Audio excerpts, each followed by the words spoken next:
Hey there, Gems. Welcome back to A Political Rendezvous. I'm your host, Jules Jones, and today we're diving deep into the stories shaping our nation. You know, I love starting these episodes with that same straight talk energy that cuts through the noise because right now, more than ever, we need clear eyes on what's happening. And President Trump just delivered exactly that in his primetime address to the nation on Thursday. He came out swinging on free and fair elections, calling out vulnerabilities in our voting systems, sharing what sounds like some really big updates on election integrity, and reminding everyone that without secure elections, we don't have a country. He hit on those core fights, protecting the vote, pushing back against interference, and keeping America first on every front, even as tensions with Iran continue. That's why this episode is called Trump Fighting for Us on All Fronts. He's in the arena battling for our election security, for our sovereignty, and for the kind of future where every voice counts the right way. No fluff, just action. We'll unpack all of it here, the details from that speech, what it means for the midterms, and how it ties into the bigger picture. Stick around because there's a lot to cover. We'll be right back after this quick break. Don't go anywhere. A Political Rendezvous continues in just a moment.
It's time for another Political Rendezvous. Welcome to Tea Spilling Saturdays. If you are new here, welcome to our tea room. My name is Jules Jones, and on Saturdays, I go through the biggest political stories of the week. If you are interested in news and politics, I recommend you follow our channel. I throw a tea party every Saturday at 3:00 p.m. Eastern Time. I also encourage you to visit our website, julesjoneslive.com, for updates.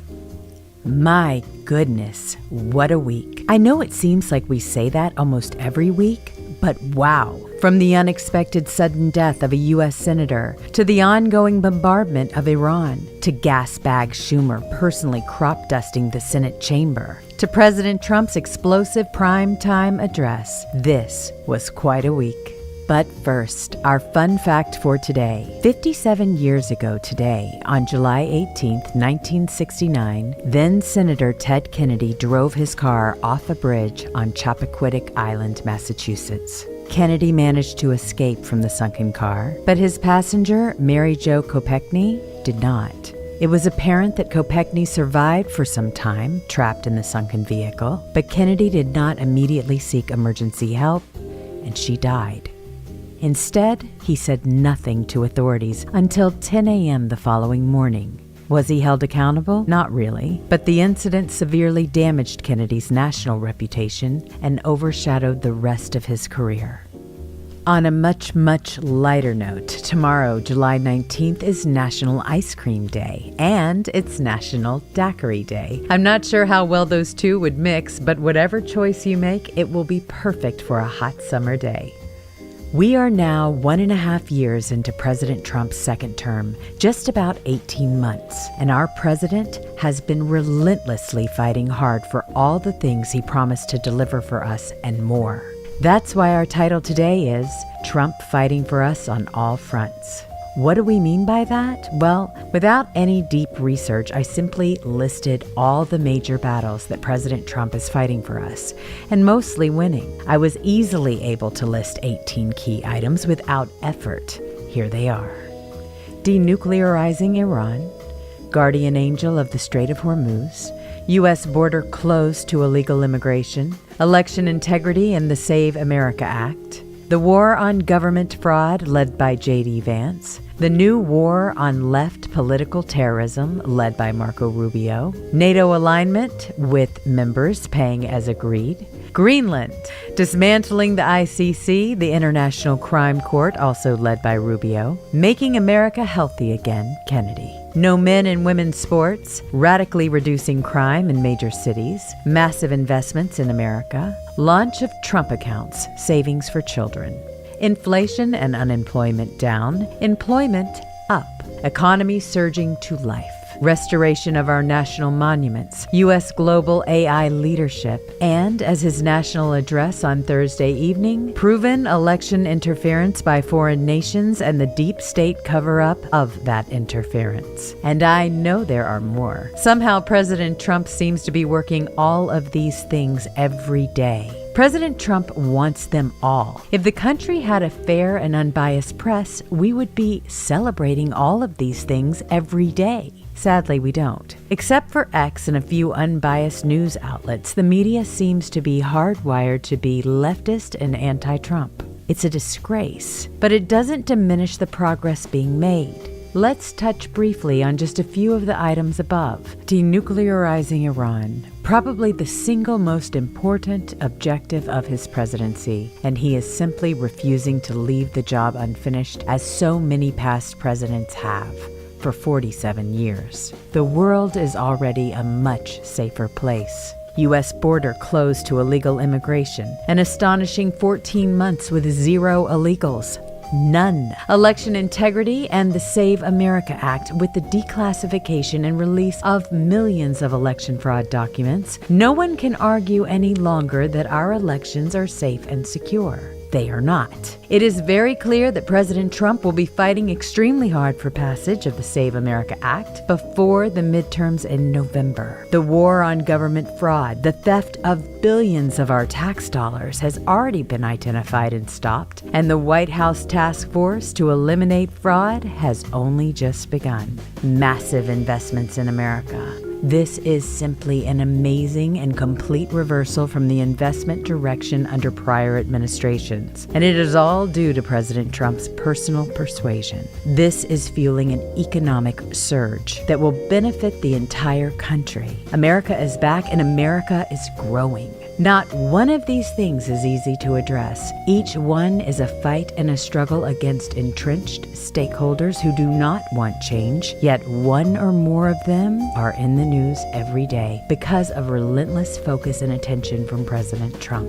As he famously said in Butler, Pennsylvania 2 years ago, fight, fight, fight. That is exactly what he is doing.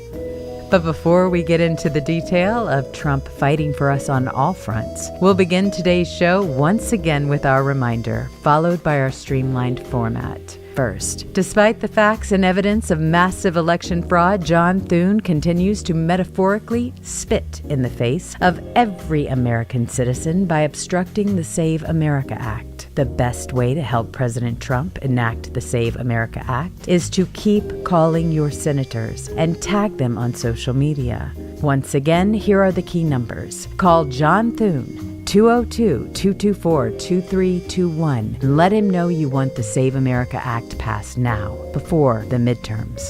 Call the Capitol switchboard at 202-224-3124 and implore your senators to vote in favor of the Save America Act. As always, be cordial, but remember that they work for you. Election cheating must end. Next, we'll get into our top news story countdown, which takes a more tongue-in-cheek approach to this week's mostly wonderful news stories. We'll spill the tea with this week's show, Trump fighting for us on all fronts, which will include our current breaking news and X-News for today. Our What is Wrong with These People segment, showing how the left has dumbed down our society. Then finally, we'll review some of President Trump's victories for the week. Now, you all know that I love having you here live at 3 o'clock Eastern Time each Saturday. But if for some reason you can't be here, or if you've missed any of our live shows, you can always watch them later. Check them out. You can find all of our previous shows on our website, julesjoneslive.com. As always, a special thank you for finding your way to new live stream platforms, which can also be found on our website. I truly appreciate you. But for now, settle in.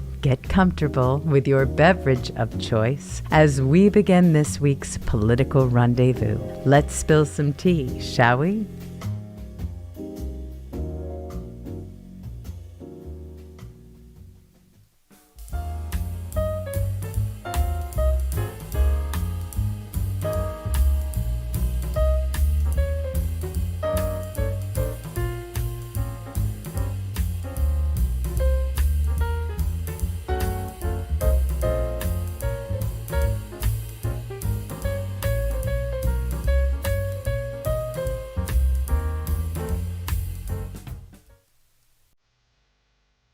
And we'll begin, as we always do, with our top news stories for the week. In at number 10, Senator Lindsey Graham dies at 71 after a brief and sudden illness. Although his very sudden death raised immediate suspicions, his cause of death was aortic dissection, which can occur very suddenly and very painfully. Even with some significant disagreements, Lindsey Graham became a strong, reliable supporter of President Trump. Rest in peace, Senator Graham. Number 9.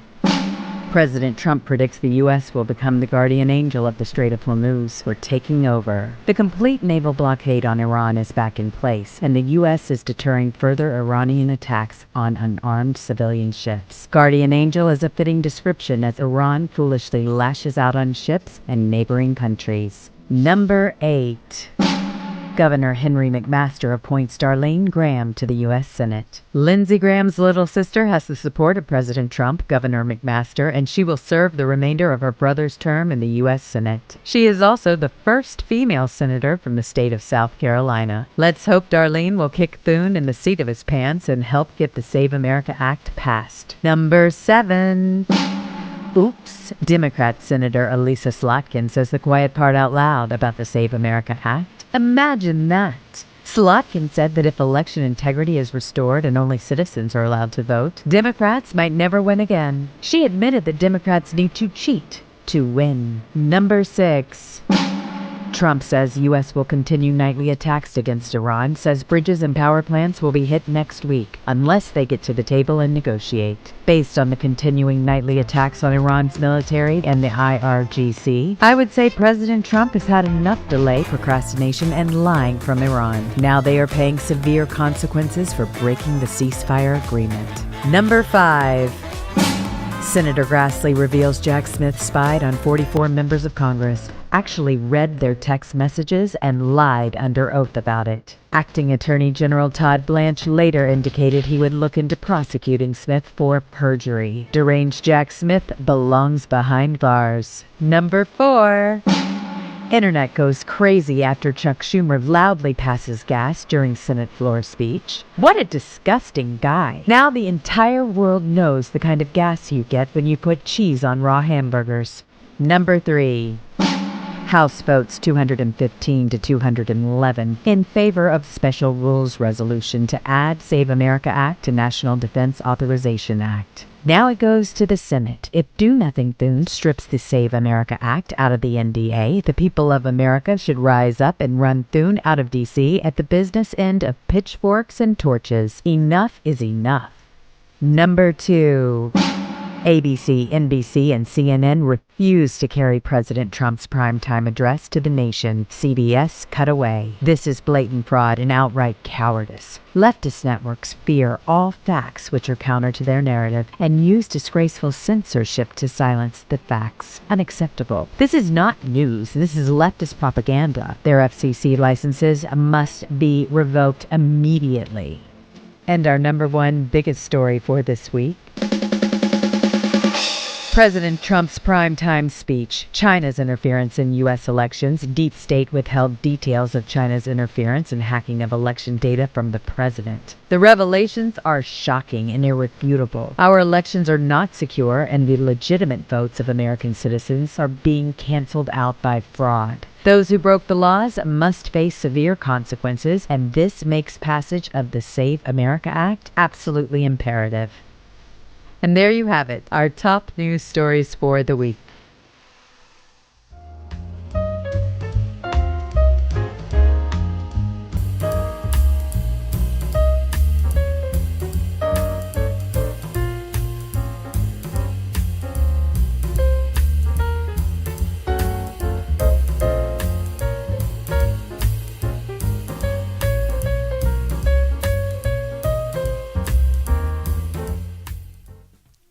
Okay, gems, we are live. Woo! It is Saturday. I guess I felt some sort of a bit of relief anyway after the week that we've had. My goodness. I mean, when we say it never stops, it really doesn't. It's just one thing after another. So, okay, grab your coffee. You can get comfortable. Lock the door, because Thursday night, the President of the United States walked out and said the thing everyone in power has spent 6 years praying he would never say out loud. And gems, the reaction told you everything. Because the people who've got nothing to hide don't panic like this. They just don't. So let me set the scene for you. All right, Thursday, primary time, 9 o'clock, the East Room in the White House, the biggest slot there is, the one presidents use when they want the entire country looking at the same thing at the same moment. 4 months out from the midterms, and Trump walks out to tell the American people the truth about how exposed our elections actually are. And 3 of the biggest names in television, ABC, NBC, and CNN, looked at that and said, no, not live, not on our main channels. We are not putting the President of the United States in front of the American people in real time. They shuffled it off to a streaming app, called it Covering as a News Event, and kept their regularly scheduled program rolling right along. Do you know what was on instead? A game show on one, a nature documentary on another. Here you've got the President of the United States addressing the nation about the security of your vote. And rather than let you hear him with your own ears unfiltered and make your own mind up, they handed you spinning wheels and rainforest footage. Sit with that, gems. Sit with it. I certainly spent most of the night screaming about it on X. I was so angry. I think a lot of you were like, oh my gosh, you're still up? Do you never sleep? No, I didn't sleep that night. I was so angry. But because there's only one reason you refuse to let people watch something live, it's the same reason every single time. You are terrified of what happens when they hear it without you standing in the middle telling them what to think. And how do we know that's exactly what it was? Because look at what they did next. The same networks that wouldn't air it turned right around and spent hours attacking it. Attacking the speech they wouldn't let you see, fact-checking a thing that they hid from you. You don't get the president, you get their edit of the president. Yeah. You get the rebuttal to an argument that they made sure you never heard. That's not journalism. That's not editorial judgment. That's a narrative control, straight up, and they didn't even bother to hide it this time. They think you're sheep. They think you need a chaperone to watch a speech. Well, I don't, and neither do you. Now, I want to be straight with you because on this show, we give credit where credit is due, and it wasn't every network. CBS actually put the speech on air, but they dipped in late, slipped out a couple of minutes before he finished, and packed the rest of the hour with people lined up to tell you why he was wrong. And Fox News? Fox carried the whole thing, start to finish, and good on them for it. I heard Newsmax did as well. But here's the part that stung, Jims, and I'm just going to be honest with you about how I felt about it. By the very next morning, even Fox and Friends didn't so much as mention it. The biggest story of the week, the one that the network you would think would lead with it, and almost nothing. And it wasn't just me noticing. Plenty of their own loyal viewers said the very same thing out loud. Now, maybe that's the ghost of the enormous settlement that you had Fox, remember a couple years back, they had to pay because of the election coverage. Once bitten, twice shy. I'm trying to give them every excuse that I can in the book, but I'll tell you what it told me. When even the folks that are on your side go quiet on a story this big, you start to feel and see just how alone in this fight you really are, and just how much it's going to take from people like you and me to keep it from being buried. Now let's get into what he actually said, the part they were so desperate to keep out of your living room. The centerpiece was China. Trump declassified a stack of intelligence and put it in front of the country, and here's the headline. A hostile foreign government got its hands on personal files of 220 million American voters. 220 million. Names, home addresses, phone numbers, party registration, a dossier on nearly every registered voter in this country sitting in the hands of the Chinese Communist Party. And here's the part that should make you furious. It wasn't hard for them. Our system was so wide open, so casually careless with your information that hostile foreign power could assemble a file on every single voter in America. And the same establishment now rolling their eyes on TV knew. They knew our election infrastructure was this exposed. For years they've known, and they did nothing. They didn't fix it, and they sure didn't tell you straight. Trump's word for that was deep state, and you can call it whatever you want, but the pattern is undeniable. They knew, they sat on it, and they would have kept sitting on it forever if this president hadn't dragged it out into the light. That's the scandal. Not that Beijing was sneaky, that our own people left the door wide open and shrugged. And China's not even the whole story. The intelligence gets into hostile regions. The Maduro operation in Venezuela. That had developed real documented capability to manipulate electronic voting systems. Real capability, not theory. And I want you to ask yourself one simple question. If regimes like that have figured out how to get inside electronic voting, why on earth would anyone want to run American elections on anything less than ironclad? Why would you fight against making them airtight unless the softness was working for you? Which brings us to the real fight, because strip away every headline and here's what's underneath it. The president is asking for basic common sense guardrails on our elections. It's called the Save America Act. Proof of citizenship to register, photo ID at the polls, that's it. That's the extreme ask that's got all of these people losing their minds. Jims, you need ID to buy cold medicine, to get on a plane, to pick up a package at the counter. Something like 36 states require ID to vote. Poll after poll show huge bipartisan majorities of normal Americans saying, yeah, obviously, show your ID. This is the least controversial idea on the planet. everywhere, except for one place: the offices of the people who don't want it. And watch how they answered. Not, here's our better plan to secure the rolls. Not, let's work together. The response was, and I quote, not now, not ever. Not ever? On voter ID? When somebody fights that hard, that fast, that furiously against a simple padlock on the front door, you are allowed to ask what they're so afraid of. And what is it that you will find behind that door? That's not a conspiracy theory. That's just noticing. And they hate when you notice. So let me bring it home, because the whole night comes down to one clean through line.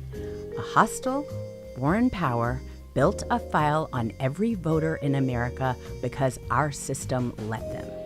The people in charge knew how exposed we were and did nothing for years.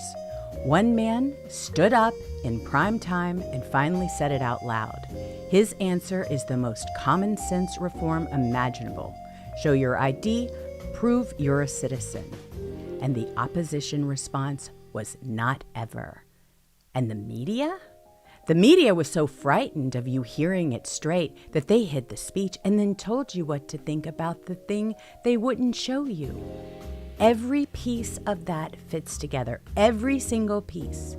This is what it looks like when a system that's gotten very comfortable, it gets challenged by the one guy who won't play along. They didn't answer him, they couldn't.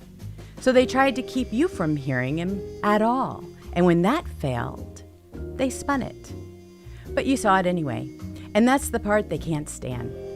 This isn't about one man or one election. It's about whether every legal vote counts. Every illegal one gets thrown out, and whether you get to see the raw truth and decide for yourself, or whether that decision keeps getting made for you by people who'd rather run a game show than let you watch your own president.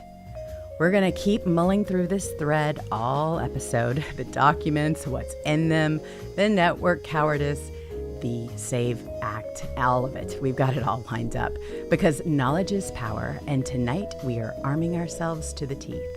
So stick around, quick break. A political rendezvous rolls on in a second. Don't you dare go anywhere.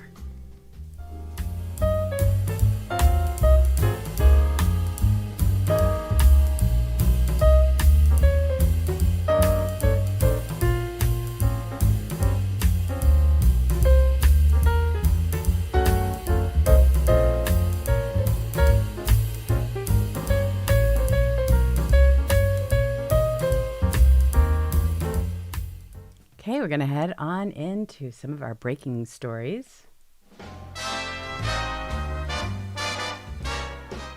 All right, so this is what happened. I'm going to give you the whole skinny on this whole thing because it was just so crazy. We're going to start with what's been circling around X ever since President Trump gave his speech. First off, that speech was really short and wow, it just upset. I mean, they were rattled to the core.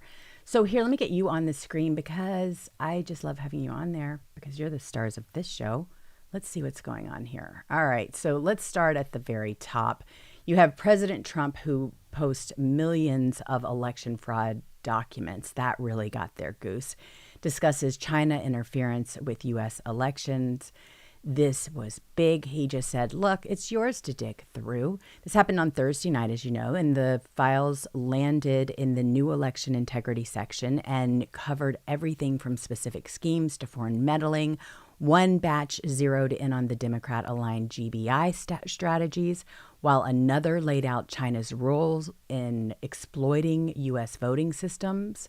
Well, Trump highlighted newly declassified records showing the People's Republic of China that began its operation during the 2020 election cycle. And then they carried it out, the largest compromise of election data in history. Those records detailed China's illicit acquisition of the 220 units of sensitive information over several years. This release follows years of documented concerns that stated surfacing right there after the 2020 vote when you had the officials first flagging the unusual data patterns. I mean, they've known about this stuff, the foreign access points. These are the same agencies that downplayed those early warnings in 2020. Now you have a fresh face of scrutiny as these documents are making their way online. Past cycles, we've known about China. This is not new. We've shown China testing ways to pull voter rolls and influence local systems, setting the stage for something bigger, a bigger breach that President Trump just exposed. With the files public, and you can check them out. You can go over to whitehouse.gov and you can pull them yourself and start reading. I know that's how I'm going to spend tomorrow, is what I'm going to do, is I'm going to go through every single one of those things because there's a lot there. But they've all known forever that this was how it was going. Now, why do you think, be honestly, why do you think they would keep something like that quiet? Why would they care? The same thing it always boils down to: money and power. They want to stay in indefinitely. And of course, money plays a part. That's very easy in the whole operation because they just get to pay off their minions. So this has been going on for a very long time. I'm thrilled that President Trump is starting to get rid of a lot of these bureaucrats that sit on this stuff. They speed things up when they want to, slow things down when they want to. It's just whatever it is that suits them. So this was fantastic. He's like, hey, we want to be the most transparent administration out there. Here you go. Start digging. So make sure that you start looking at this stuff. It will just blow your mind. I know what I've been able to get into so far. It's pretty crazy stuff. And it's insane. I mean, they have known and they have done absolutely nothing about it because they don't want to. That's truly the nugget. I mean, when you start looking at what is it that they don't want you to see, or what is it that could possibly, it's all the things that we reported on that we were losing our accounts for. All right. Election interference. If you even mention that, you would lose your account. They kicked President Trump off of social media, for crying out loud. So this is something that they are terrified of. So you can ask yourself, I mean, why would they be? All right. So moving on from there, you have President Trump, who dropped this huge announcement, and he posted these files. People started digging in right away. There were a lot of people I noticed in the media that already had a stack that they had already gone through because they were starting to put all of this stuff out there in record time, which was interesting. You had a lot of things that they were covering with this. The files landed in the new election integrity section. That's at whitehouse.gov. And you saw it all. Everything from specific schemes to foreign meddling. One batch, it zeroed in on the Democrat-aligned GBI strategies, while another laid out China's roles in exploiting the U.S. voting systems. Trump highlighted the newly declassified records. It showed that the People's Republic began its operation in the 2020 election cycle, carried out the largest compromise of election data in history.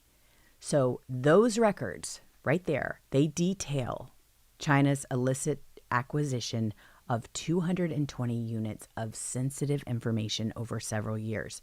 This release follows years of documented concerns, and this is when people started going, whoa, it has been flagged. Unusual data patterns, foreign access points, same agencies that downplayed those early warnings in 2020. Here we've got this whole new fresh face of scrutiny, and we're able to look at how it was done. So this is a very big deal. He dropped the hundreds of election fraud docs, and he named China interference and Democrat-aligned groups. Here you've got the receipts this big. It changes everything. He truly thought that this was going to have the Republicans saying, all right, now we get it. Let's go ahead and pass the Save America Act. Not Thune, not Murkowski, who wrote an op-ed, right, an opinion piece about how she couldn't possibly vote for the Save America Act. I cannot wait until that clown is out of office. I'm going to be the one over here celebrating probably the most. I have never seen anybody as bad, obviously as bad as Murkowski. They had to change the entire way that you voted to keep that person in. That is so pathetic. How she can even say a word, show her face. Well, you can see it on her. She scowls every single time you see her, because you know what? It's eating her up alive. Her one mission is to push back on the American people and Trump. That is all she lives for. That is the only reason why they made sure that she occupied her spot and her seat, is because she is the opposition. She is the face of it, has been for quite some time. And I cannot wait until she is primaried, and she knows it's coming. But right now, when we need that seat for somebody to fight for us, it is unfortunately occupied by a whole bunch of rhinos. But if you look at everything, I'm not doing Debbie Downer, because actually this is really great news. It's out there. People have to deal with it. But it just burns me up.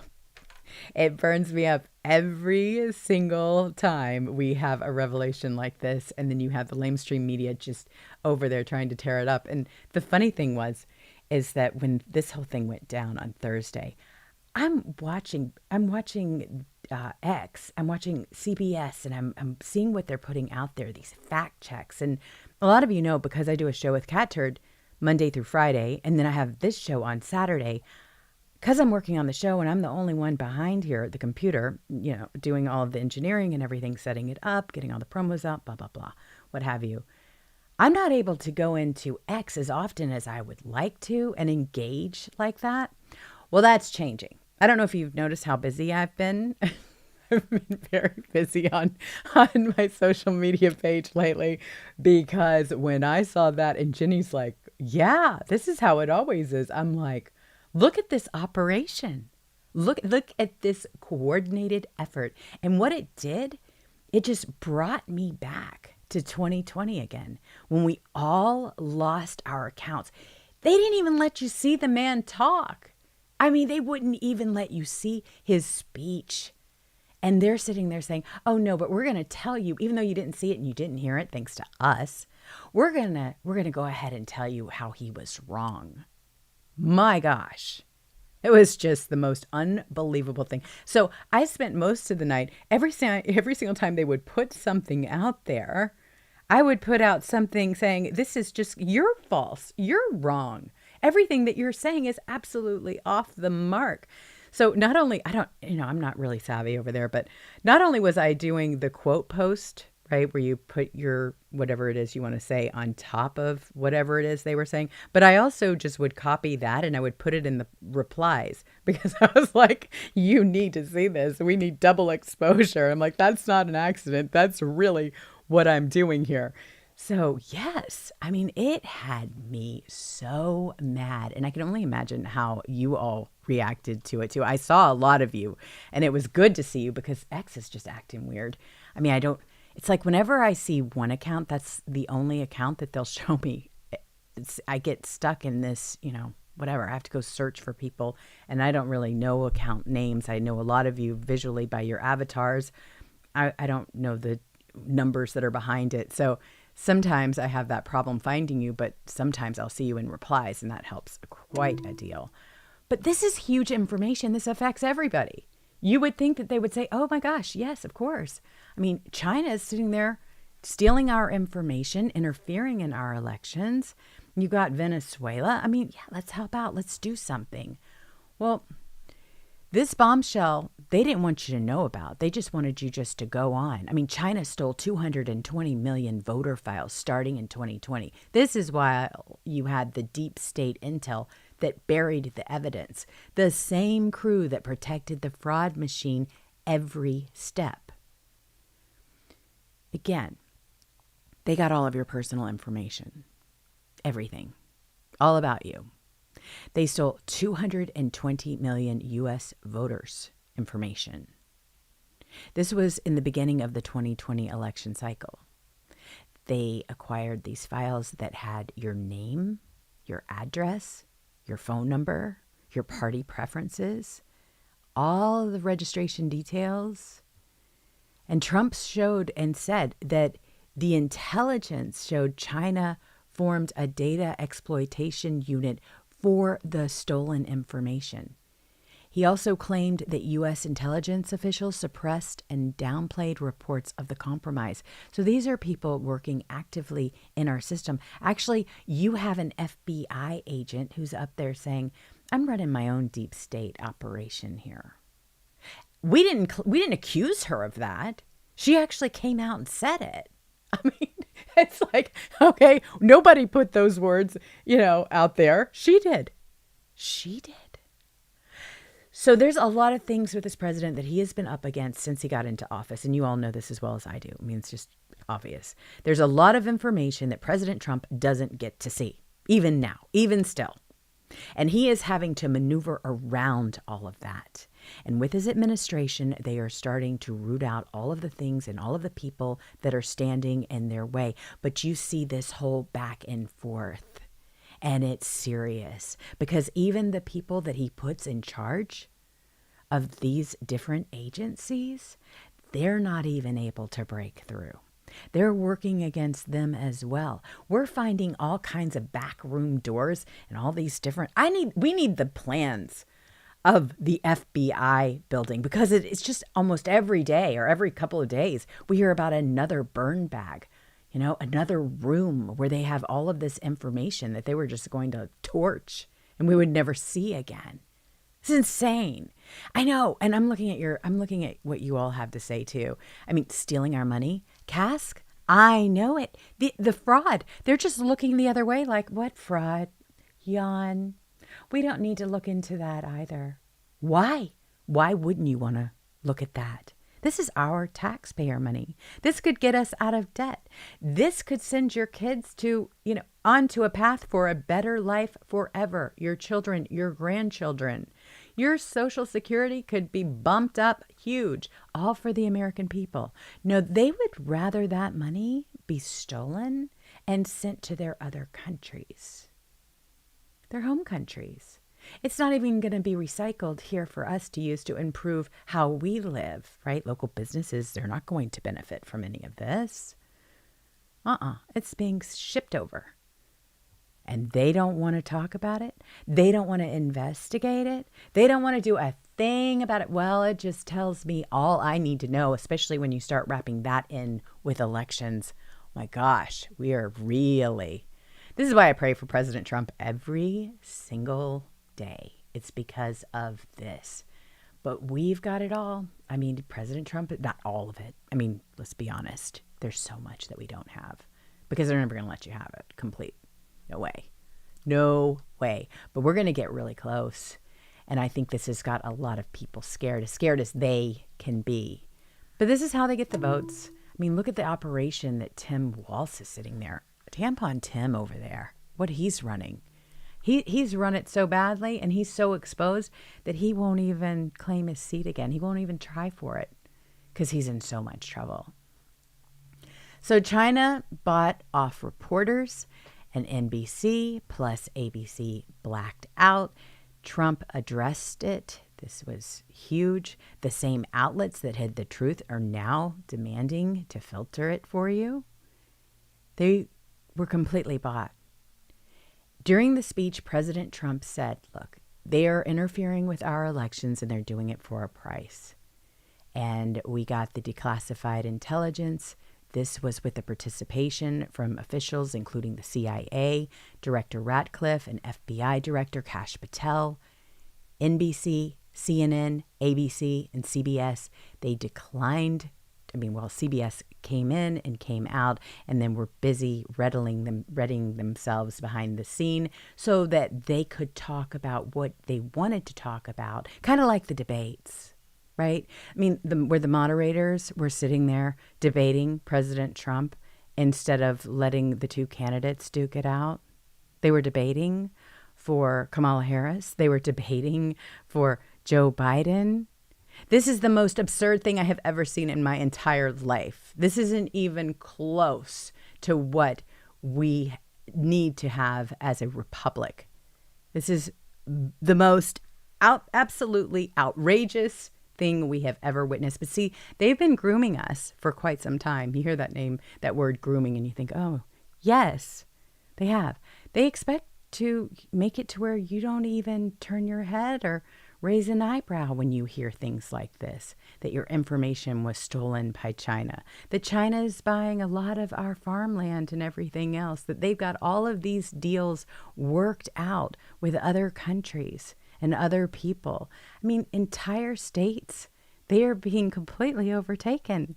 Go to Dearborn, Michigan. Check that one out. They have their eyes on Texas. California, whoop, we are seeing a lot of red. We're seeing a lot of China here. And there's a reason for it. They're slowly but surely occupying our nation.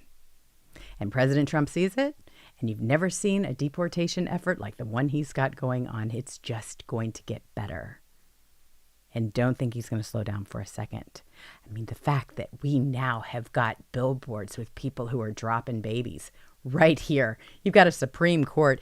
Amy Coney Barrett is sitting there going, I'm scared. So instead of ruling the way I would like to in my normal life, like I used to do, I'm too scared to actually render an opinion. Well, then get out. Get out of the seat. We do not need you. If this is too much for you, if this is wearing you out, which it clearly is. I mean, the woman, you can't even recognize her really. If you put her picture up when she first got in and then you see her now, I mean, she's got bags under her eyes. She just looks like she's not very settled at all. It's just way too much. It's out of her realm. Kavanaugh, he's not saying much. He's up there doing what he's supposed to be doing. I mean, he's not up there saying, hey, we need more money for security when they are allowing us to be fed to the wolves.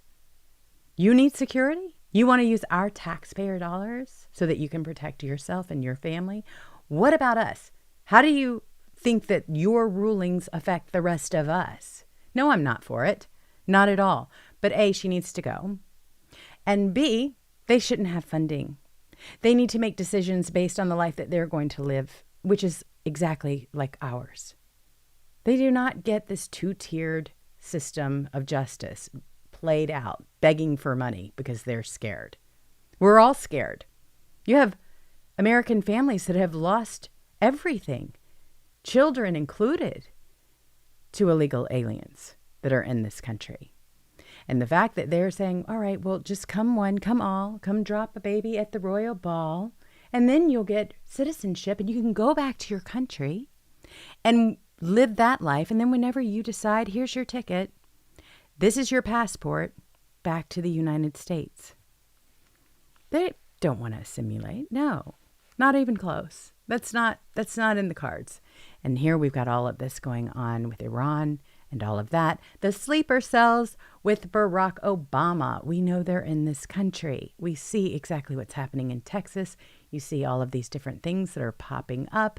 These mosques with educational buildings that are attached to them, homes, everything else. I mean, it's like an all you can get. You go through this gate and you've got the schooling, you've got the mosque, you've got the life.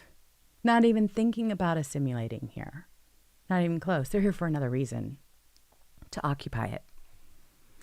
Well, by the time it's over, and it looks like it's going to be real over soon, especially with what's going on with Iran, you've got the ceasefire. It's completely a bust. There's going to be all kinds of territory they can occupy. So head on out, start setting up. Take your enthusiasm and get on home. That's where we want you to go. Even in fact, we're paying them to leave. That's how nice this president is. So President Trump, he did not disappoint with the speech. It was fast. It was quick. He didn't spend a lot of time. He didn't say, oh, poor me. They stole from me, this election. We didn't hear that. We heard the details. And then he said, figure it out for yourself. And they ran like roaches. The light was exposed. So it was an incredible quick one.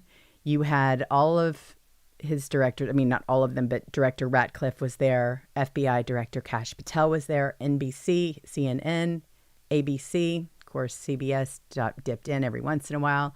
CNN's John King stated the network would not air it due to Trump's history of misleading statements and the need to filter the claims. So they basically put themselves in charge. The networks did. And even the host, you saw how nervous Brian Stelter was. That guy, fruitcake. Yeah, he's up there too. And he's like, well, we heard it from the top that Trump isn't trustworthy. Well, the last time I started looking, President Trump was telling us how fake news was, right? Way back when they were just appalled at the things that he was saying. The truth about Russia, the collusion, the DNI, where they were coming out with all of those letters about Hunter Biden, and they're just a bunch of liars. All of that has come out now, and they expect for you to listen to them so that they can filter what he has to say when he has been telling you the truth the entire time. I don't think so. So it was really nice to hear what we've been talking about for a long time. And the fact that President Trump did this address over there on prime time, it's exactly where it needed to be. Because, wow, I mean, China's buying off reporters now. He also released the DHS investigation. This was nice. He laid it out, and he was talking about how Homeland Security had reviewed and identified 278,000 non-citizens illegally registered to vote in federal elections. Okay, and we still have states that aren't complying with this to show their voter rolls. Why? Because they like things just the way they are. 278,000 non-citizens illegally registered to vote in federal elections. He also added that Democrat states refusing to hand over their full voter files means the real total sits much higher than that, just like everything else. The same DHS check also flagged that more than 400,000 dead voters were still on the rolls. President Trump tied the findings to a broader pattern that included China's data breach hitting 220 million Americans. I just have to keep dropping that in there because your information is in China's hands, most likely. Mine too. Deep state involvement.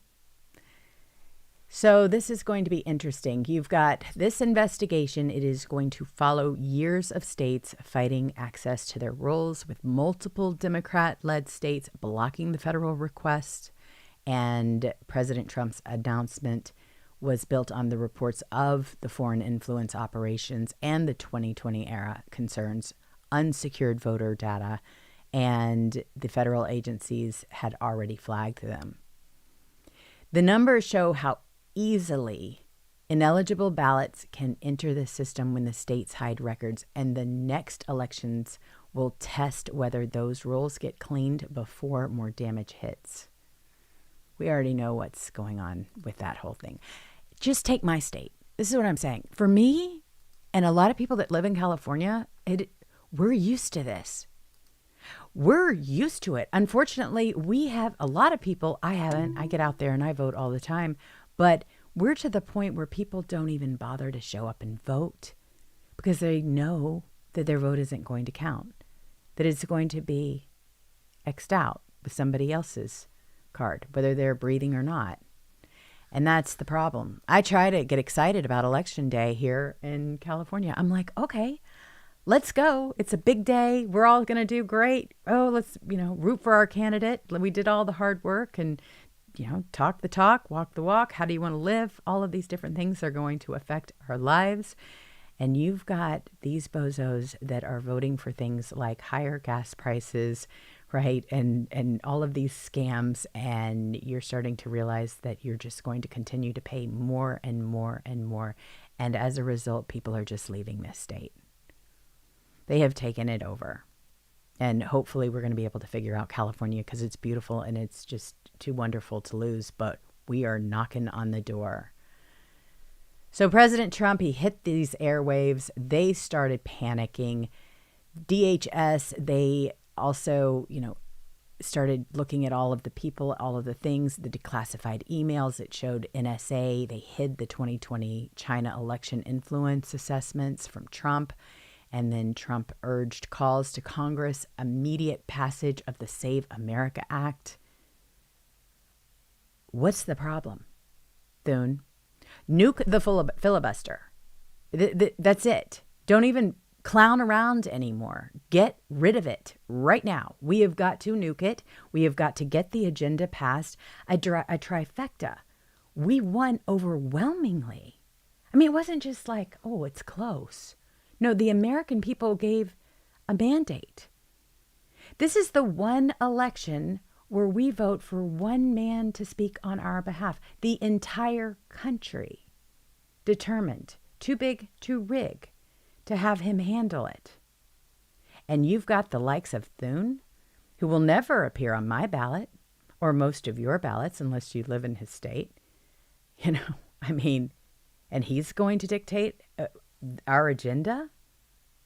No, he's got to go. Like, he has got to go. This is way worse than Mitch McConnell and, of course, Paul Ryan and all of those losers in the first time that we went around this little rodeo. This first circus, you remember what they did. Here we're knocking on midterms, and President Trump is out there giving them all of the reasons why we have got to do something about this, and they are just turning a blind eye to it. This is appalling. This guy has got to be dragged out by his ear. Let's go. Not that, people say the same thing, though, like we do in California. Be careful what you wish for. No, we need to have that all figured out. The person that is going to replace him, but Thune cannot stay. He is not the person that we want.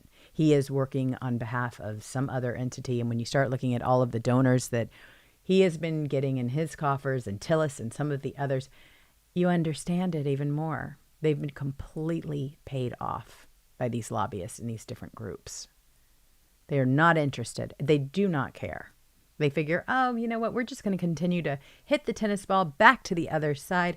It'll be Republican, and then it'll be Democrat, and then it'll be your turn, my turn, and we'll see you on K Street for steaks and a baked potato on Thursday. That's how it works. There is little to no effort involved. So it's out there.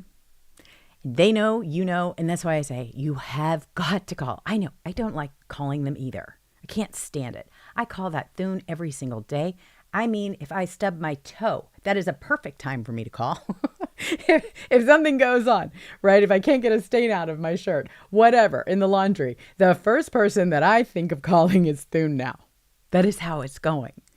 So we've got a lot of things that we need to do, but honestly, it's not just President Trump. He needs to hear from you. Scott Pressler, others are making a lot of noise. We're talking primary. They're seeing people getting primaried as a result, and those people are trying to trash us on the way out. It's okay. They will never hold public office again. It's over. Just look at how you've got, Massey, who's just freaking out over this whole thing. He still can't wrap his head around that he lost to such a degree. He thought he had this whole thing completely locked up. He thought he could convince you that he was a conservative, that he was America first, that he just had a little bit of different way of thinking about it because he was a libertarian. Nope. At the end of the day, pal, you're not protecting us. You're not doing the things that we gave you the keys to do, gave our president the keys to do. You're not falling in line, and we expect you to. We need you to. We know what's at risk here. So Republicans pulled off a big win when the House Budget Committee pushed the Save and Protect America Act forward through the budget reconciliation process. Speaker Mike Johnson announced the committee's approval right after the vote and called it the next step toward passing the Save America Act as the party's top priority. And the move sets up a Senate path that requires only a simple majority of 50 votes plus Vice President J.D. Vance to break any tie. And Johnson pointed out that the Democrats skipped the whole effort and said that they will have to answer to the American people for it. Well, the framework counts as a third reconciliation bill this term and targets key provisions that the Senate rules can fast track without the usual 60-vote filibuster. Hence, another reason why you've got Murkowski sitting there writing op-eds, because she feels like maybe here is where I start making my speech and think that people will actually listen to me. So now that I've put that out, when I steal the next election through ranked choice voting, it will be because I was so clear with my constituents about me being concerned that not everybody can vote this way. Are you kidding? It is not a big ask to have the things that we were asking for them to vote in the elections. To keep this chick, they had to change the whole system. That's how bad she is. So she's out there spinning that way. You had Tillis and Murkowski talking to CBS, giving interviews, saying when they were asking about, how do you feel about President Trump's speech? And same exact memo that we've heard for years. We're all about looking forward. We're not going to look behind. You don't want to fix what's broken? Really? You want to look forward to what? So we can have this whole thing happen again? You don't want to address it? Oh, okay, let's just leave that door unlocked and just wait until somebody breaks in. I mean, they just don't have to open the door. This doesn't even require a lot of effort. So anyway, you got the House, because they know that you were watching, you were making noise. I love that. And so they advanced the Save and Protect America Act through the budget reconciliation. And so the process would require just a simple majority of 50 votes. Speaker Mike Johnson, he called the vote a key step for the Save America Act, the Republican priority. Democrats declined to participate in the committee effort at all. All we would need is J.D. Vance, and we would be on our merry way. But there's just too many that are compromised. And they take turns. I mean, Collins knows that she's got an election to win. She doesn't know how that's going to go because she hasn't really garnered any support based on how she's treated Republicans in years past. I mean, she's up there with every single rhino, but what do we get? All right, so they're going to give us a Nazi rapist. I mean, this is the candidates that they are putting before their constituents. Take a look at some of these candidates and you will just be appalled. So Senate Leader John Thune, he stated the Save America Act is unlikely to pass the Senate. Yeah, he just wants to let you know that in advance. He said that he is willing to do just about anything to advance the bill, but he declined to end the legislative filibuster.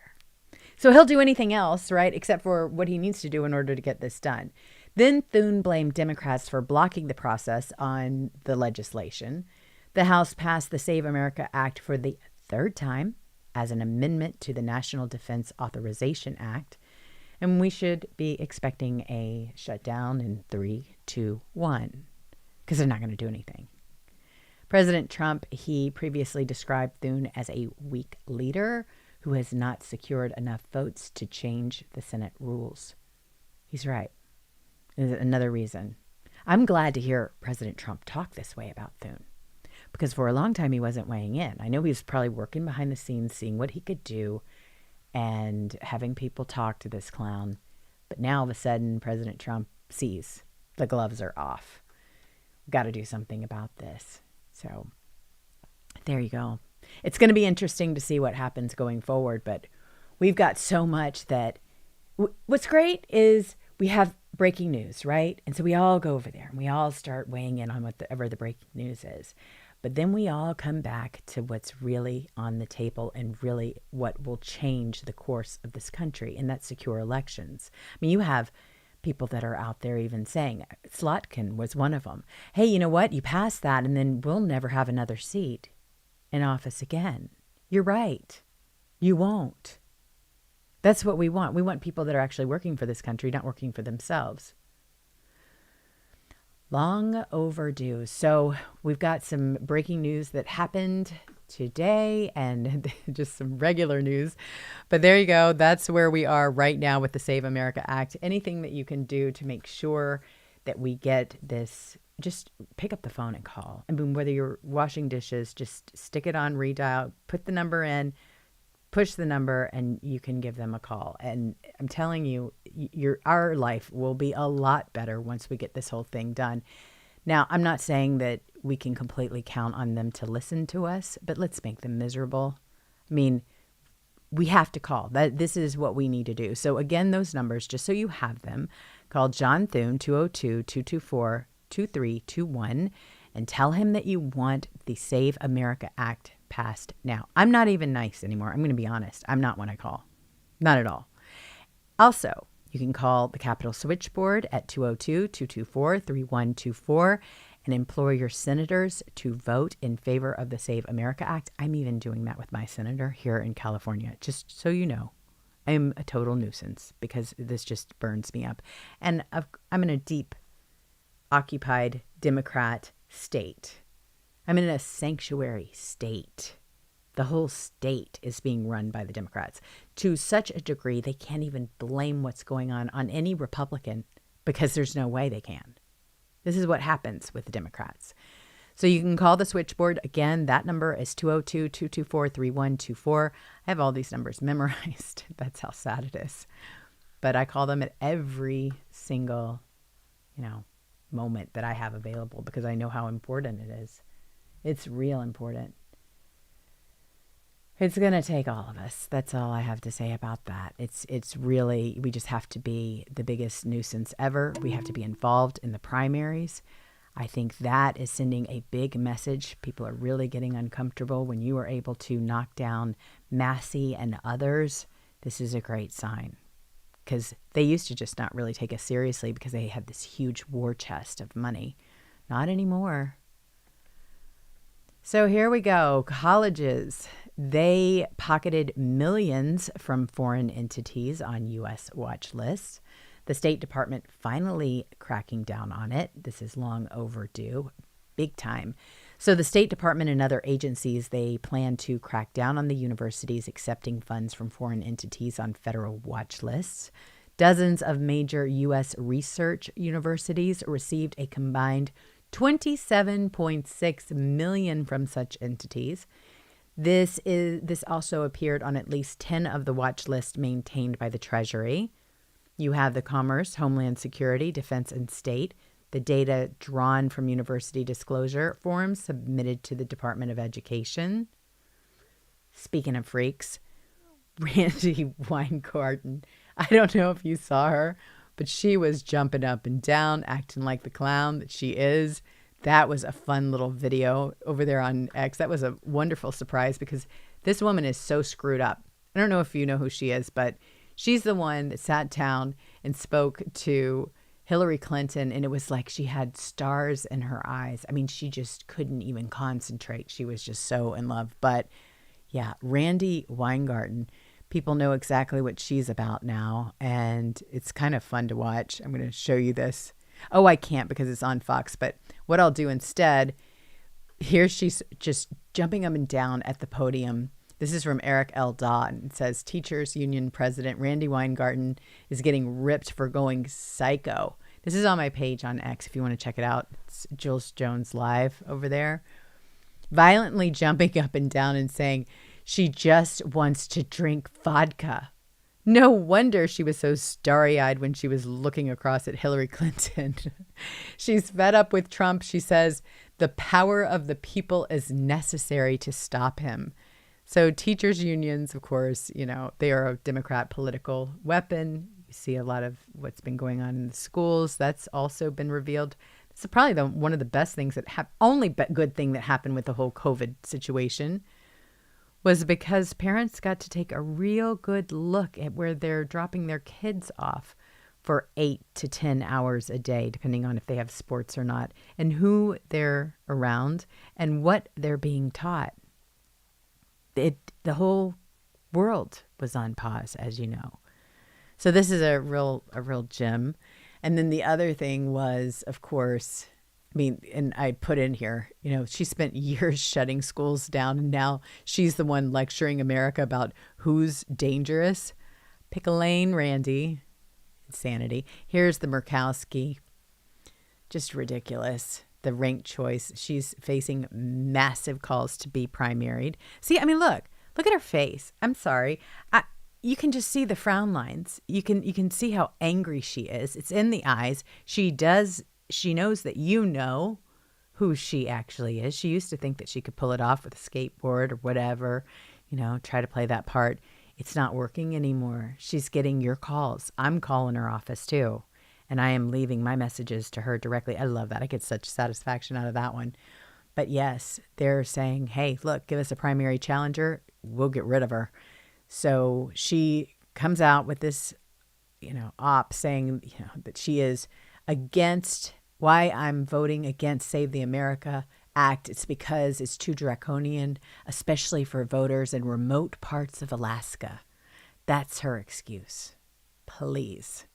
Real quick while I'm on here, want to give a shout out to Patriot Lioness. Patriot Lioness, thank you so much for putting out these announcements for us to get people to come and check out the show for the first time. And if you're new here, we're so happy to have you. We have the greatest chat rooms. We have the show Monday through Friday with Cat Turd, and then we have this one on Saturdays. So it's a 6-day operation. That's why you barely see me on Sundays, because I'm like, woof, got to have a day to do all the stuff that I'm not able to do and have to do in my regular life. So here you go. She put this beautiful thing together for us, and it is just to show you when the show is, and I just appreciate it more than you know. And then Miss Jackie, she puts these great things together. This is so funny. She put one with collagen, and even though I don't do ads on this show, I'm telling you what, that collagen is awesome. If you haven't tried it, if you're not using it, just make sure that you get that liposomal. It's the vitamin C, full body defense. If you take that with the collagen, it's the same thing as like taking iron with vitamin C. The only way for it to absorb really well is with the vitamin C. And if you have that power combo, you're in really good shape. So definitely check it out. They've got that at nativepath.com. I'm just saying, I don't advertise here, but if you want to do something, that's a really great thing for you to do. So she has it here, and you can see what some of these little posts that she puts out there. Apparently TikTok doesn't like them. I didn't realize we had all of these strikes until I went over there. I don't hang out on TikTok at all. We do have my account over there, and I just post things, and I went over just to see what was going on in that place, and I was like, wow, I have all of these strikes. And it's because of these videos. I don't know if it's because it's AI that they didn't like, but they have AI over there, or if it's just MAGA. Who knows? Even though President Trump has quite a presence over there. He said he was torn because he's number one. Here's the one she put together. Happy Saturday, everyone, especially those working with us in the fight to save our country. Join my great friend Jules Jones for a political rendezvous today at 3 p.m. Eastern. Thank you for your attention to this matter. And I'll tell you which doggy this one is. This one is definitely handsome because he's the one that you heard a couple of days ago. He was like, Mom, I'm coming to see you no matter what. He's a real mama's boy. So that's him. She has it right. She's got it nailed. But yeah, I mean, this has just been a crazy time. I'm just impressed with all of the people that are working so hard. I mean, Marco Rubio is a standout. He really is. And so he is cracking down on these universities. And then, of course, we've had a lot of fun this week with the Taco Bell headlines because the lettuce and the outbreak and all of the symptoms, yuck. Maybe that's what was going on with Schumer. I have no idea. But Taco Bell just yanked the shredded iceberg lettuce from every location nationwide. This is after you had this parasite outbreak that slammed customers across multiple states. And the FDA and CDC, they trace the source straight to this contaminated produce from a supplier in Mexico, with the total hitting 1,644 infections and at least 94 people hospitalized. These officials issued a blunt warning late Thursday: do not eat the lettuce at Taco Bell.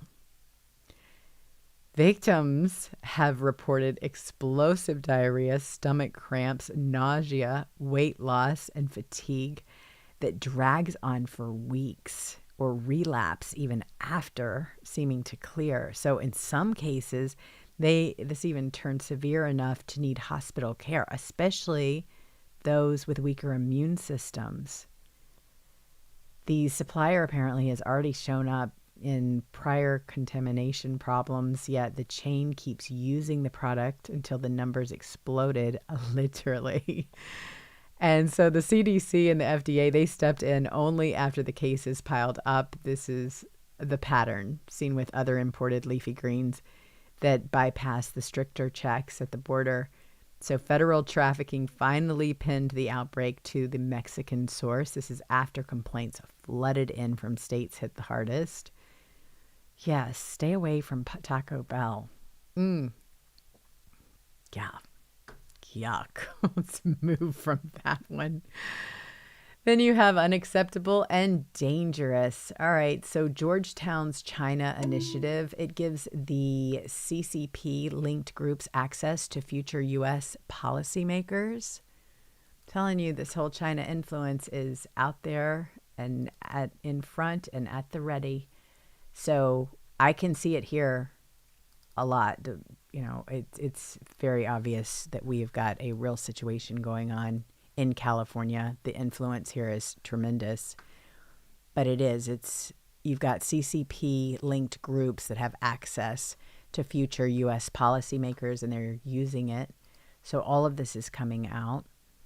Georgetown University, for one, they received tens of millions in CCP linked funding and nearly $1.5 billion in foreign gifts and contracts. This is since 1992. The university built a China-focused academic pipeline. This is over the past decade that provides access to future U.S. policymakers. It's an initiative for U.S. in China dialogue on global issues, and it was launched in 2016 with a $10 million gift from Hong Kong-based Spring Breeze Foundation.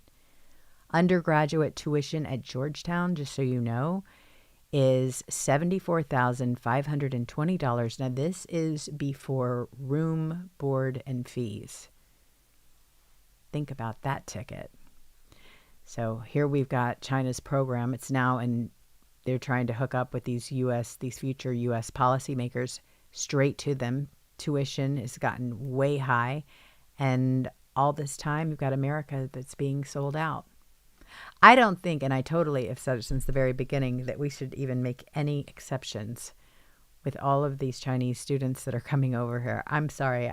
I'm not for that. I think we should stick with making sure that we've got American citizens in our universities. Totally. We know what happens with China. This isn't new. Well, X has been booming, just booming. So let's go see what's happening there.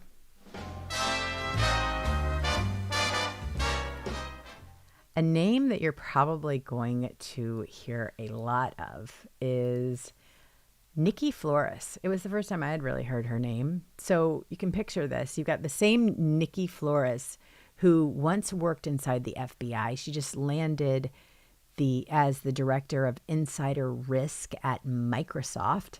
She is now tied to a fresh mess where the company gave engineers based in China direct access to the Pentagon-sensitive military systems.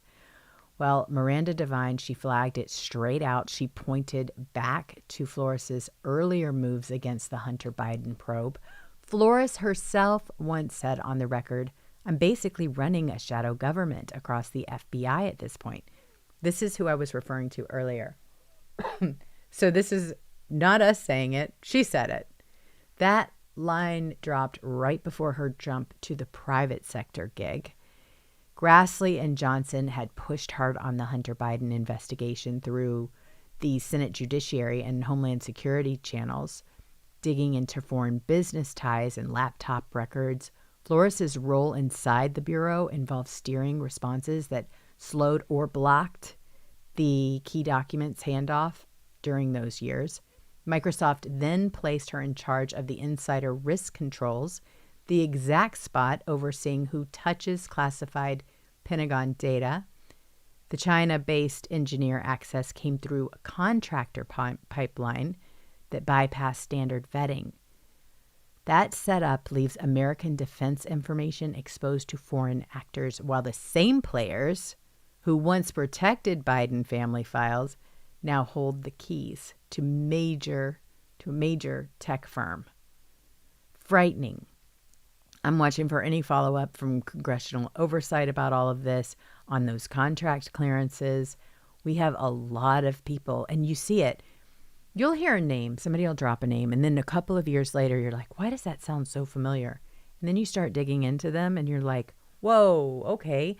So they move from this department to that department to the private sector to this, and you can just follow their career, and it leads to one thing. But now she's over there at Microsoft. And she lets Chinese engineers into the Pentagon secrets. Same crew, new address, just doing her thing. Wild. I expect arrests. I truly do. I expect them. I was really hoping that I was going to hear that. I know I'm not alone, but probably Monday. I'm hoping Monday this week we're going to start hearing that there are people that are under investigation or perp walked. One can dream. I know. One can dream. So the Iranian regime, they are furious at the moment. Okay, they are threatening to launch a full-scale offensive. This is after President Trump hits important roads and bridges in Bandar Abbas, slashing these supply lines, pummeling the IRGC's coordination to attack ships in the Strait. They are livid. Plus, you have Iraq and other places. They're like, hey, we're just going to dig out our own new route here. We don't need to just go through this strait. We're going to figure out other means and methods. Just like President Trump said, we are going to control that area. So he's got all kinds of things set up. But the Iranian regime has threatened a full-scale offensive. This is after these strikes. These strikes disrupt the supply lines and the IRGC coordination. This is for attacks on ships in the Strait. Iran attempted to strike a base in Saudi Arabia, and then they raged. I mean, they were so angry, and they were like, hey, you know what? No more with you guys. And we're like, we've already destroyed you. Just, do you want more? I mean, but we've had it with them. President Trump has spent way too much time with them. You can tell that he's pretty much through it. He's like, we're not going to spend any more time with these clowns. I think it's just a matter of time before it's just over, lights out. I mean, lights have been out for a while, but I mean, where we just don't even communicate with them anymore and just take over the region. I expect that to happen at this point. But we kind of knew that going in because you can't negotiate with these people. I think he made it very clear, and I feel like he felt he needed to, that he was going to at least try. But those days are over, and President Trump isn't even playing with them anymore. So Catherine Herridge, she's an incredible reporter. She is. And she got her hands on a fresh batch of election integrity documents. This was just a huge deal. Let me get into this one so you can hear about it. I mean, she's really been working on this stuff for a long time. You know how they treated her once she left. Fox is where I guess she was. And then she went over to a lefty rag and they just treated her terribly. Well, she got her hand on a fresh batch of election integrity documents. The Trump administration just dropped them, started pulling the threads right away. She zeroed in on November 2020, and it was an email among intelligence officials that admitted that they had deliberately massaged one of the pending president's daily briefs to avoid any direct links to the election. The same thread described China's effort as a full multi-domain operation that pulled every single lever from trade to diplomacy to open source material to social media. Our own CIA made sure that President Trump stayed blind to it by yanking the details out of his daily briefings entirely. Like I said, they're still doing this. But back in the summer of 2020, the intelligence community, they already had indicators of this Chinese influence push meant to shape voter sentiment against President Trump. Yet the whistleblowers' warnings got shut down fast. Reports carried handwritten notes from officials stating they wanted everything removed that could possibly help Trump in his reelection. A former CIA officer named Pedro Israel Orta had already flagged some of the same patterns when he said that the agency refused to hang Trump's portrait on the wall, the way that it had been done for every prior president. So what was your first clue? These files are now showing the suppression of what happened at the highest levels inside the building. So with documents now public, the next moves will center on who signed off on scrubbing these briefings and everything else. Who was actually behind all of this? So we're kind of climbing this ladder to see, whether any of these officials still hold clearances or not. What kind of clearances do they hold? Where did they move? And I'm hoping that there are going to be people that are going to be questioned about some of this too. That's the thing. We're at the point now where we just want to see the arrest. We're anxious. I mean, it's time. It's go time. So this is where we go into our What is Wrong with These People segment. And I always tease, we could do the What's Wrong with People segment for an entire show. There's no question about it. There's plenty wrong with these people, but we try to narrow it down to just one or two, just so it doesn't take up the entire thing. But this is what we have with the left. They have definitely dumbed down society, and we kind of have a good time talking about it because there is seriously a lot of things wrong with them, not just one.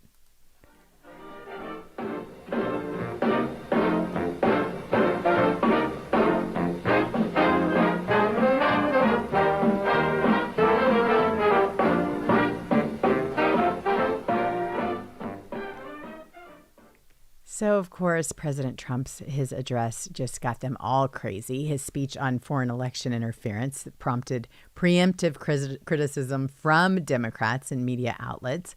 AOC urged networks not to air it.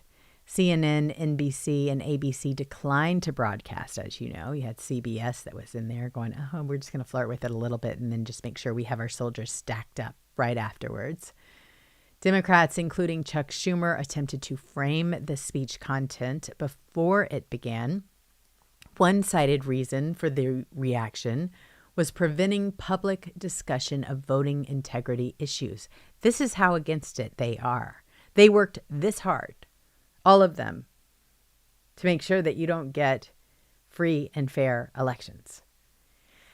So you have one cited reason for the reaction was, of course, the voting integrity issue. So the Dems and the media completely melted down. It was perfect because everybody saw through it. They feared that voters would hear the truth on election integrity. Well, we've known the truth. We didn't get buffoon. Buffoon was not the, have the highest numbers in the history, including with Obama, President Trump, and other presidents. Not everybody was all in for Biden. It was just such a ruse. They stopped the counting, You know the story because you were there. And so this is just vindication on a lot of levels. But when you start talking about the Los Angeles mayor race, that was such a big deal involving in the late mail-in ballots. They stole that. Everybody's sitting there finding out who Spencer Pratt is. Everybody's a buzz about him, excited about him, and they're thrilled. Finally, we're going to have somebody that's among us, somebody that's talking about the things that really matter to us Angelinos, and they got rid of him in a hurry. But it took a while. He was winning right out of the gates, and then they said, just give us time. Just wait until we go and visit a few homeless people and get the numbers that we need. And that's exactly what they did. We watched it. You had homeless people that were telling you about it. Oh, yeah, $2. But I was the smart one. I actually got $4. I knew I could negotiate. This is what they did. Out there in plain sight, on video. Got all of the witnesses that you need. They're all there. They were more than happy to talk to you about it. They have no allegiance anymore. That $2 has been gone. And they'll be happy to tell you about who approached them and what they were able to get in turn for their vote.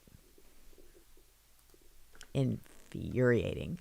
There was another one, though, that was kind of fun because we love kind of clowning on the ladies of The View. But, this one in particular, it's just too good to pass up. I thought I'd bring it up today because it was fun. Of course, you all know Sunny Hostin. She got exposed for going full elite privilege mode, even though she lectures everybody about it on a regular basis. This was kind of fun. So she completely freaked out. Here you've got the body cam of the officer. And she says, this is what happens. Her son was trespassing. And she gets out and says, I'm a federal prosecutor. Are you arresting my son? I'll let you watch it. We can watch this one because it's a police body cam. Put your hands behind your back for a second. Hey, what's going on? Tell them your mother is a federal prosecutor. It's fine. Are you arresting my son? What do you mean? What happens if you're like, to write this? Well, we have cameras everywhere. Normally it's a misdemeanor charge. We're dumbing it down to a violation, okay? I know you're upset. I'm a former federal prosecutor. Yeah. He knows. He's a Harvard grad who teaches fourth grade geometry to his kids. God bless. This is not a kid who's ever in trouble. Put your hands behind your back for a second. Hey, what's going on? Oh, yes. Here she is. This came from the New York Post, the body cam from the MTA police. And he was caught on the train tracks before dropping lawyer mom card. And, of course, she comes out swinging. Harvard grad. You can't touch him. He's a teacher. And there she is showing her privilege card. So I thought that was kind of a fun one to get out there too today. There were so many crazy stories this week. I mean, everything that you can possibly imagine from Democrat candidates on. It's just been brutal, one thing after another, but in a good way. So I'm not complaining. All right, so let's head into the headlines of what President Trump has done this week. This week, with everything else that's going on, sometimes we're not able to really focus on the work that's being done anyway, regardless of the spin and the craziness. So this is Trump's victory vault. Check it out.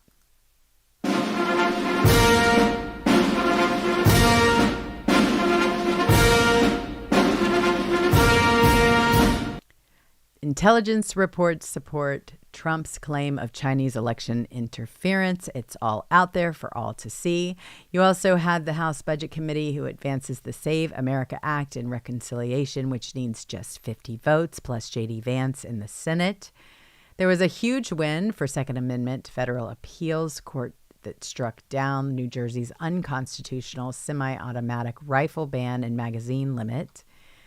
President Trump gave nearly 3 million acres of land back to the American people, and the mainstream media is silent. God bless President Trump for putting America first. And so we'll see what happens with all of his other endeavors, but it has been quite a week, definitely a week. And I want to thank everybody before I talk to you about how we're going to fix a lot of these things that have been going on. But that is wild. I mean, this whole thing, it's going to take a while for it to really soak in.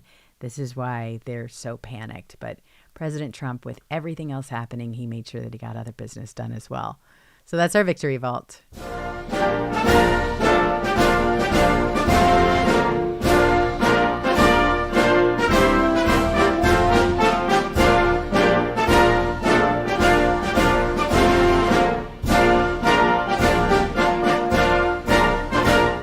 Okay, so, wow, what a week it has been. I want to make sure that before we get into the meat of this whole thing on how we fix everything and more comments about all of this, I want to give a huge shout out to my phenomenal team that works tirelessly, as you know, behind the scenes, the mods, everyone. You all make this show what it is, and I cannot thank you enough. Thank you for helping me.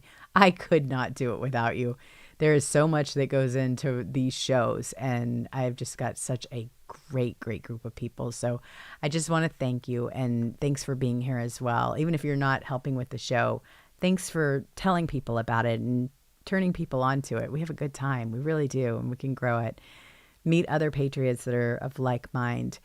So Patriot Penzi, thank you for all of your work, all of your insightful articles, your meticulous research. A huge thank you to storytelling maestro Rob Plegram Sr., who delivers captivating monologues, and he curates that top 10 list that we all love. I don't know how he's able to get it down to 10. That's still a mystery to me. I had to do it one time, and I was like, wow, I don't know how you decided what was what, but he is really something else. And then, of course, Fleet Admiral James is back, and he is doing so well. You know, we were all very concerned when he went into the ICU for about a month and a half, 2 months. And now he is walking, he is making his appointments, he is back home, living life, and we are just so grateful for that. We were very worried about his condition, but Fleet Admiral James has been with me since the very beginning. a disabled veteran who I met because we were both attacked by Hillary Clinton, and we were put on that 200 list. And along with Penzi was also on that, and Megavolt, who I want to give a shout out to as well. That's how I met some of my greatest allies, friends, is because we were attacked together and we didn't know each other even before that. And so when we found out we were on this list, we were like, hey, who are you? What'd you do? Why are you in here? And we struck up the most amazing friendship, and we have been friends ever since. And we're doing shows. We had the Mighty 200 groups. This is before we got kicked off of social media. We've been through so much, and I truly just, everyone is just family to me is how I see it. I talk to them more than I do my own. So thank you so much for all of your help, all of your, work. Fleet Admiral is back. He is doing so well. Thanks for your prayers on that. He just was and is a fighter all the way through, and he's back working on the show. Not skipping a beat. He is ready to roll, just as we always knew that he would. I also want to thank Nick Twitt and Link London for generously sharing beautiful music for all of us to hear. Just very, very dear friends of mine. All right, gems. So this has been quite a week, as we said, but we say that a lot. I mean, it's hard to even believe that we are here, but we're at the end, and I'm not going to send you off by running that list back to you one more time. You've heard the fronts. You've heard the tea. You know exactly what this president is up against. So let me close somewhere we haven't been yet, and that is what this week actually cost. Beneath all of the fireworks, this was also the week we lost Lindsey Graham. Just like that. A man who sat in the Senate for more than 2 decades, home from a trip to Ukraine, one day here and gone the next. And whatever you made of him over the years, and believe me, people had opinions, he spent the last stretch of his life in that chamber fighting for the things this show cares about. And then, in a moment that got me right in the chest, his little sister, Darlene, stood up and took his seat, the first woman ever to represent South Carolina in the United States Senate, and said that she would finish his work for him. Finish his work. Sit with that, Jims, because that's the whole thing right there, isn't it? I mean, nobody in this fight gets to stop. One falls, another steps up. The work doesn't pause for grief. It doesn't pause for the weekend. It doesn't pause because a couple of networks would rather run a game show. It just goes on. And that is exactly what we watched all week long from the very top. Think about what landed on one man's desk in just 7 days. A friend and ally gone, Iran, the border, an economy he's trying to turn on a dime, and Thursday night standing in the East Room telling this country the hard truth about how exposed our elections have been. That a hostile foreign power was able to pull together files on hundreds of millions of American voters because the door was left standing wide open, and the people who were supposed to be guarding it knew for years and did nothing. One man, all of it. At the same time, while half the country's media wouldn't even let you watch him say it live. It's still shocking to me. 2 years ago in Butler, knocked to the ground, blood on his face, this president got up and said 3 words: fight, fight, fight. And I'll be honest with you, I used to think that was just a moment, a line for a hat. I don't think that anymore. I think it was a job description, because that is what we have watched every single day since. A man who will not sit down, will not be quiet, and will not leave the hard thing for the next guy. And so many did that before him, just kept turning it over to the next guy. The next guy will do it. But here's the part I really need you to carry out the door tonight, because a show like this doesn't mean a thing the second I stop talking. It doesn't. If it ends here, then you know what? It's really good for naught. He cannot do it alone. He was never supposed to. The reason they hid that speech from you, the reason not ever was the answer to a simple ID check, The reason they would love for you to feel small and tired and checked out is that a wide awake America is one thing that they cannot beat. Your attention is the weapon. Your voice is the vote before the vote. Every call you make to that Senate switchboard, every neighbor you wake up, every single time you refuse to let them tell you what you're allowed to see, that's you on the front line fighting for us right alongside him. The midterms are coming, and they are coming fast, so here's your homework, and then I'll let you go enjoy your Saturday. Stay loud, stay awake, make the calls, and do not let anybody talk you into believing it's too big to matter. It has never mattered more than it does right now. So tomorrow is National Ice Cream Day and National Daiquiri Day, so go have both. You've earned it. Rest up, refill the tank, because come Monday, there is a country worth fighting for and a whole lot of us who flat out refuse to look away. I'm Jules Jones. This has been a political rendezvous. Keep your eyes open, keep your spine straight, and don't you ever let them tell you what you're allowed to see. We'll see you next week, Gems. I'll see you on Monday as well. I'm signing off. I love you. In the meantime, you all be safe, be kind to one another, and we will see you later. Toodly-doo.